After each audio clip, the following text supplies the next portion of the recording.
ലീഗിന്റെ കോട്ടകൊത്തളം തല തന്ത്രം മെനയുന്നത് എല്ലാം പാണക്കാട് നിന്നാണ്. ഇപ്പോഴും അതങ്ങനെ തന്നെയാണ്. ഇന്ത്യൻ യൂണിയൻ മുസ്ലിം ലീഗ് ആണെങ്കിലും മതേതരത്വത്തെ ഇങ്ങനെ വിളിച്ചോതുന്ന ഒരു പാർട്ടി കൂടിയാണ് മുസ്ലിം ലീഗ് എന്നതിൽ വലിയ തർക്കമൊന്നുമില്ല.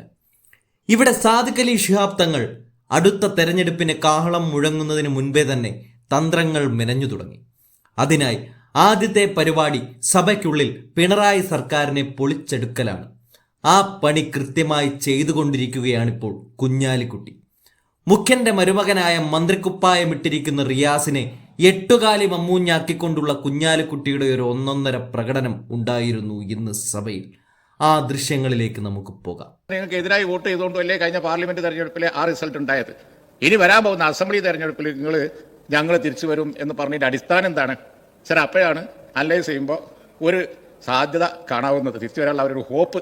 ഇപ്പൊ ഞാൻ അത്രയും സമയം പറഞ്ഞ പെർഫോമൻസ് അടിസ്ഥാനത്തിലല്ല, ബാലൻസ് ഷീറ്റ് എടുത്ത് നോക്കുമ്പോൾ ആകെ ആ റോഡാണുള്ളത്. അത് ഗഡ്കരിന്റെ റോഡാണ്, ഇന്ത്യ ഒട്ടാകുള്ള റോഡാണ്. അത് നിങ്ങളതല്ല.